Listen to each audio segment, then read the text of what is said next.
Class 11-এর নতুন সিলেবাসে অন্তর্ভুক্ত বিভূতিভূষণ বন্দ্যোপাধ্যায় রচিত পুঁইমাচা গল্পটির 200টি প্রশ্ন আমি এই ভিডিওতে আলোচনা করব।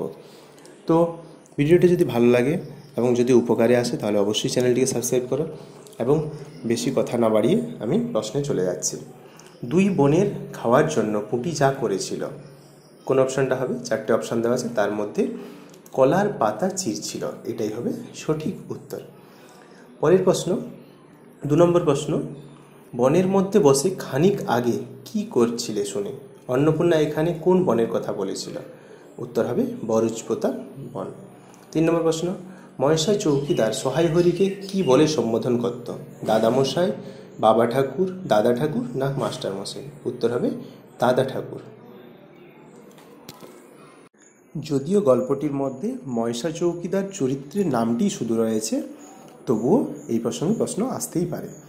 পরের প্রশ্ন, সাইহরিদের হাতে ছোঁয়া জল কেউ খাবে না, কারণটা কি? খেন্তির আশীর্বাদ হয়ে যাওয়ার পরেও বিয়ে হয়নি, নাকি অন্নপূর্ণার চরিত্র খারাপ ছিল, নাকি খেন্তি অনেক বোকা, না খেন্তির বাবা মাতাল? উত্তর হবে কয়ের অপশান, খেন্তির আশীর্বাদ হয়ে যাওয়ার পরেও বিয়ে হয়নি, তাই সে উচ্চুজ্ঞ করা মেয়ে, তাই কেউ জল খাবে না। পরের প্রশ্ন, সহায়হরি কোথা থেকে খেন্তির জন্য জামা এনেছিল? হরিপুরের হাট থেকে, হরিপুরের রাসের মেলা থেকে, হরিপুরের জুলি মার্কেট থেকে, নাকি হরিপুরের বাজার থেকে? উত্তর হবে হরিপুরের রাসের মেলা থেকে। খেয়াল রাখতে হবে সবগুলোই হরিপুরের থাকলেও কোন উত্তরটা সঠিক হবে, এরকম এমনকি বানান ভুলও দেওয়া থাকতে পারে, একটু খেয়াল করে নিতে হবে। পরের প্রশ্ন, খেন্তির বোনের হাতে ওই পাতায় জড়ানো ছিল, ওই পাতায় কি জড়ানো ছিল? না বোয়াল মাছ ছিল, নাকি চিংড়ি মাছ ছিল, নাকি কই মাছ, না ইলিশ মাছ? তো এখানে এই মধ্যে একটি মাছেরই কথা পাওয়া যায়, সেটা হচ্ছে চিংড়ি মাছ। পুঁই চিংড়ি সে খেতে খুব চাইতো, তাহলে ক্ষয়ের অপশান হবে খেন্তির বোনের হাতে পুঁই পাতায় জড়ানো যে মাছ ছিল তা হলো চিংড়ি মাছ। এই চিংড়ি মাছ সে নিয়েছিল গয়াবুড়ির কাছ থেকে চেয়ে, গয়াবুড়ি দিতে চায়নি, কারণ তার বাবার নাকি 2 পয়সা বাকি ছিল, কিন্তু তা সত্ত্বেও সে চেয়ে এনেছে এই বলে যে বাবা কি সেই টাকা নিয়ে পালিয়ে যাবে, তাই গয়াবুড়ির কাছ থেকে সে এই চিংড়ি মাছ নিয়ে এসেছিল। পরের প্রশ্ন, খেন্তির জন্য যে পাত্র ঠিক করা হয়েছিল সে কিসের ব্যবসা করত? সিলেট, চুন ও ইটের, সিমেন্টের ও কংক্রিটের, নাকি মাছের ব্যবসা করত, না পাটের ব্যবসা করত? তো এক্ষেত্রে তার দুবার তো বিয়ে হলো, দুবার বিয়ের মধ্যে প্রথমে তার বিয়ে ঠিক হয়েছিল, তো সেই ঠিক করা পাত্রের কথা কিন্তু এখানে বলা হচ্ছে না, যার সঙ্গে বিয়ে হয়ে গেল তার কথাই এখানে বলা হচ্ছে। অপশান হবে উত্তর কয়ের অপশান, সিলেট, চুন ও ইটের ব্যবসা সে করত। তো এরকম অবস্থাপন্ন গৃহস্থ হওয়ার জন্যই তাকে সেখানে বিয়ে দেওয়া হয়েছিল। তো এছাড়া ব্যবসার ক্ষেত্রে আর আগের যে পাত্রটি ছিল সেই পাত্র কিন্তু ব্যবসা নয়, সেই পাত্রের ঠিক করে দিয়েছিল কি না কালীময় ঠাকুর। একটা গুজব রটেছিল যে তার অনেক টাকা ধার ছিল, সে কারণে সেই পাত্রটি ঠিক করে দিয়েছিল, কিন্তু এই পাত্রটি একটি জ্ঞাতি ঠিক করে দিয়েছিল। পরের প্রশ্ন, এসব ঘিরে কাকে দেখে সহায় হরি এই কথা বলেছে? ক পুঁটি, খ খেন্তি, গ রাধি, ঘ অন্নপূর্ণা? অপশান হবে খেন্তি। খেন্তিকে দেখে সহায় হরি এই কথা বলেছিল যে এইসব কী রে, অর্থাৎ তার হাতে ছিল পুঁই শাক এবং অন্য এক মেয়ের হাতে ছিল পুঁই পাতায় জড়ানো চিংড়ি মাছ। তো সেগুলো দেখে যখন সহায় হরি বাড়ি থেকে বেরিয়ে যাওয়ার সময় সে এই কথা বলেছিল কাকে না খেন্তিকে বলেছিল যে এইসব তুই কোথা থেকে আনলি বা এইসব কী রে। তো পরের প্রশ্নে চলে যাই, 9 নম্বর প্রশ্ন, সহায় হরি বড় মেয়ের নাম কি? সহায় হরির 3টি মেয়ে ছিল, এক্ষেত্রে বলে রাখি পুঁটি, রাধি এবং খেন্তি। তো বড় মেয়ের নাম খেন্তি, তাহলে অপশান হবে গয়ের উত্তর। বড় মেয়ে খেন্তি, তারপরের মেয়ে হচ্ছে পুঁটি, তারপরের মেয়ে হচ্ছে রাধি। রাধি খুবই ছোট মেয়ে এবং সবথেকে বড় মেয়ে খেন্তি, যার চেহারাটা তোমরা কিন্তু গল্পের মধ্যে থেকে পড়ে রাখবে, কারণ এই চেহারা থেকে প্রশ্ন অবশ্যই আসতে পারে। আমি প্রথম পার্টে এখানে যে ভিডিও আমি আলোচনা করছি শুধুমাত্র আমি এখানে 20টা প্রশ্নই আলোচনা করব, কারণ 10টা পার্টে আমি 20টা করে প্রশ্ন, মোট 200টি প্রশ্ন আমি আলোচনা করব কয়েকটি সিরিজে, অর্থাৎ 10টা ভিডিও আসবে এবং সেই ভিডিওগুলো তখনই আসবে যদি তোমরা এখানে ভালো রেসপন্স দাও এবং কমেন্ট বা লাইক করো এবং বন্ধুদের মধ্যে শেয়ার করো, তবেই আমি সেই ভিডিওগুলো নিয়ে আসবো। পরের প্রশ্ন, 10 নম্বর প্রশ্ন, অন্নপূর্ণা নারকেল বোতল থেকে তেল সংগ্রহ করছিল শীতকালের সকালবেলা, দুপুরবেলা, সন্ধেবেলা নাকি রাত্রিবেলা?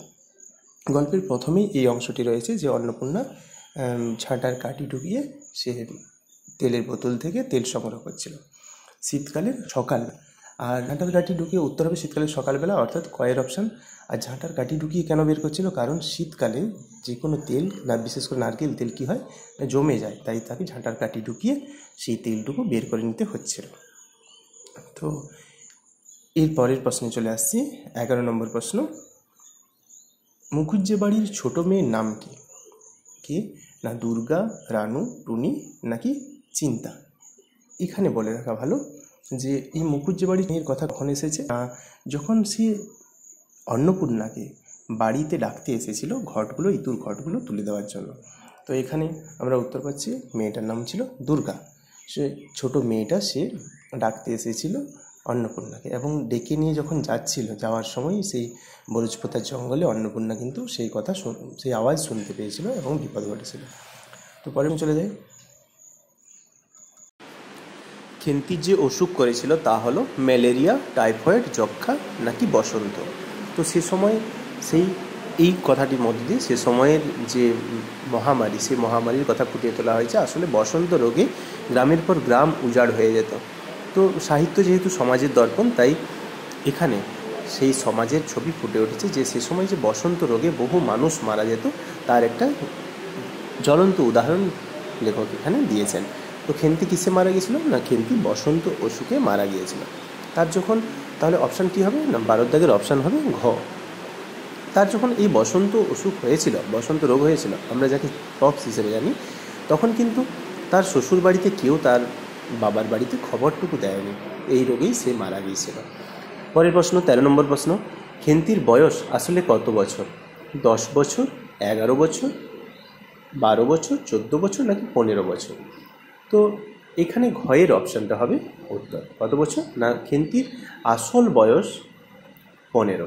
মানে আসলে কেন বলা হয়েছে? আসলে বলার একটাই কারণ যে তার বাবা মা কিন্তু লুকিয়ে রেখেছিল খেন্তির বয়সটুকু। কারণ গ্রামের লোক, পাড়ার লোক তারা উঠে পড়ে লেগেছিল যে খেন্তির বিয়ে হচ্ছে না, খেন্তির বয়স হয়ে গেল। তখনকার দিনে তো খুব অল্প বয়সে বিয়ে দিয়ে দেওয়া হতো, তাই এই বয়সে যদি তারা কিছুটা বয়স কমিয়ে রাখতে পারে, তাই 15 বছরটাকে তারা 13 বছর বলছিল।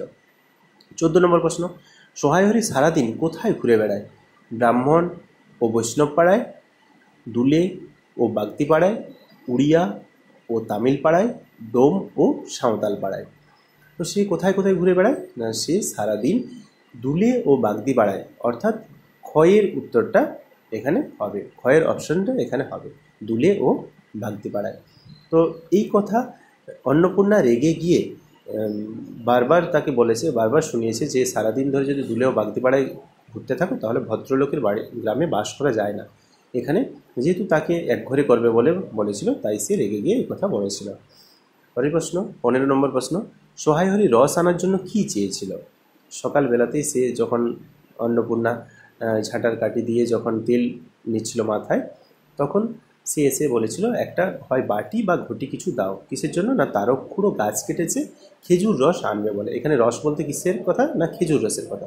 তাহলে উত্তর কী হবে? উত্তর হবে 15 ক্ষয়ের যে অপশানটি, একটি বাটি বা ঘটি। এখানে মাটির পাত্রও নয়, কলসিও নয় এবং থালাও নয়। যাই হোক, অপশানগুলো দেওয়া থাকলে প্রথমে কিন্তু তোমরা কখনোই অপশান দেখো না, প্রথমে নিজের মনে আগে উত্তরটা ভাবো এবং সেই উত্তরটা অপশানে মেলাও যে রয়েছে কিনা, তাহলেই কিন্তু এমসিকিউতে তোমরা লাভবান হবে। নাহলে প্রথমেই যদি অপশান দেখে নেওয়া হয় তাহলে কিন্তু বিপদে পড়ার সম্ভাবনা থাকে, মাথা ঘুরে যাওয়ার সম্ভাবনা থাকে, কারণ অনেক কাছাকাছি অপশান থাকবে। 16 নম্বর প্রশ্ন। খেন্তি কার কাছ থেকে চিংড়ি মাছ এনেছিল? তুলসী বুড়ি, রমা বুড়ি, গয়া বুড়ি নাকি মিনতি বুড়ি? উত্তর হবে গয়ের দাগের অপশান কি? না গয়া বুড়ি। গয়া বুড়ির কাছ থেকে চিংড়ি মাছ নিয়েছিল। আমি ভিডিওর প্রথমেই বলেছি যে গয়া বুড়ি তাকে চিংড়ি মাছ খেন্তিকে দিতে চায়নি, কারণ তার বাবার 2 পয়সা ধার ছিল। তো সেই 2 পয়সা ধারের কারণে চিংড়ি মাছ দিতে চায়নি, কিন্তু সে বলে এসেছিল যে আমার বাবা কি এই 2 পয়সা নিয়ে তোমার পালিয়ে যাবে, দাও না গয়া পিসি। তো তাকে গয়া বুড়ি বলা হবে, আবার গয়া পিসিও বলা থাকতে পারে। তো যাই হোক, পিসি বলা থাক বা বুড়ি বলা থাক, গয়া শব্দটা থাকলেই মনে রাখবে সেটাই হবে উত্তর। 17 নম্বর প্রশ্ন। অন্নপূর্ণার মতে সহায়হরি কি করে দিন কাটায়? ক মাছ ধরে ও রস খেয়ে, খ পাড়ায় পাড়ায় গল্প করে, গ ঝগড়া করে নাকি ঘ দুলে বাড়িতে? উত্তরটা তোমরা ভিডিওটা পজ করে উত্তরটা কমেন্টে লেখো যে কী উত্তর হতে পারে। আমি বলে দিচ্ছি উত্তর, মাছ ধরে ও রস খেয়ে। তাহলে কয়ের অপশানটা হবে এর উত্তর। সে সারাদিন মাছ ধরে এবং রস খেয়ে। আমরা গল্পের শেষে পাচ্ছি যে বিষ্ণু সরকারের সঙ্গে সে মাছ ধরার পরামর্শ করছিল এবং রস খাওয়ার কথা তো গল্পের প্রথমেই পাচ্ছি, তারক খুড়োর কাছ থেকে সে রস আনবে বলে বাটি বা ঘটি চাইছিল। 18 নম্বর প্রশ্ন, বিবাহের পণের কত টাকা বাকি থাকায় সহায় হরি মেয়েকে ঘরে আনতে পারেনি? 150, 250, 350 নাকি 450? উত্তর হবে 250 টাকা বাকি ছিল। 250 টাকা বাকি থাকায় মেয়েকে বাড়িতে তো আনতে পারলই না, সারা জীবনের মতো বাড়িতে আর তার নিয়ে আসা হলো না। যে খেন্তি এত পেটুক, এত তার আদরের মেয়ে ছিল, সেই খেন্তি সারা জীবনের মতো এই ইহলোক ত্যাগ করে চলে গেল। শুধুমাত্র সেই 250 টাকা পণ না দিতে পারায় তাকে নানা রকম অত্যাচার অনাচার সহ্য করতে যেমন হচ্ছিল, তেমনি সে যেন সেই মৃত্যুর মধ্য দিয়ে জীবনে খুশি লাভ করলো, জীবনে শান্তি পেয়ে গেল। 19 নম্বর প্রশ্ন, পুঁই মাছের গল্পে খেন্তির বাবার নাম কি? সহায় হরি চাটুর্যে, সহায় হরি মুখুজ্জে, সহায় হরি বন্দ্যোপাধ্যায় নাকি সহায় হরি সরকার? এখানে সবগুলো সহায় হরি আছে, কিন্তু অপশান হবে ক্ষয়ের অপশান, সহায় হরি চাটুর্যে। অর্থাৎ এখানে মুখুজ্জে, চাটুর্যে, বন্দ্যোপাধ্যায় এবং সরকার এগুলো মাথায় নেওয়ার দরকার নেই। এগুলো খেয়াল রাখতে হবে যে সহায় হরি চাটুর্যে এই শব্দটুকুই মনে রাখতে হবে, বাকি কিছু কথা ভুলে গেলেও কোনো সমস্যা নেই। তো একই রকম বানান থাকবে, বানান আলাদা থাকতে পারে, টাইটেল বদলে দিতে পারে, এই জিনিসগুলো কিন্তু এবছর পরীক্ষায় প্রায় থাকবে। খেন্তির মুখ শুকিয়ে গেল যে কারণে, তা হলো জঙ্গলে ভয় পেয়ে, বাবার কথা শুনে, মায়ের কথা শুনে, নাকি ভাইয়ের সঙ্গে ঝগড়া করে? কোন অপশানটা হবে? খেন্তির মুখ শুকিয়ে গেল যে কারণে। খেন্তির কেন মুখ শুকিয়ে গিয়েছিল? না, সে যখন বাড়ি এসেছিল সেই আলু খুঁড়ে নিয়ে, মেটে আলু, তখন কিন্তু তার মা তাকে ডেকেছিল স্নান করে আসার পর। কেন না, কে কে তুই কি তোর বাবার সঙ্গে জঙ্গলে গিয়েছিলি এটা জিজ্ঞেস করার জন্য, এবং সত্যি সত্যি সেটাই ঘটেছিল, সেটাই জিজ্ঞেস করেছিল। তাই তার মায়ের কথা শুনে তার মুখ শুকনো হয়ে গেছিল। তো এখানে আমি মোট 20টি প্রশ্ন আলোচনা করলাম, এবং ভালো, আগেও বলেছি, ভালো যদি রেসপন্স পাই তাহলে বাকি যে পার্টগুলো 9টি পার্ট, অর্থাৎ 9 2 18, 180টা প্রশ্ন আমি এখানে এই ভিডিওতে নিয়ে আসবো। তো ভিডিওটি ভালো লাগলে অবশ্যই চ্যানেলটিকে সাবস্ক্রাইব করো। শরীরটা খারাপ থাকার জন্য ভয়েসটাও খারাপ হয়েছে, কিন্তু আশা করি বুঝতে প্রশ্নগুলো অসুবিধা হবে না।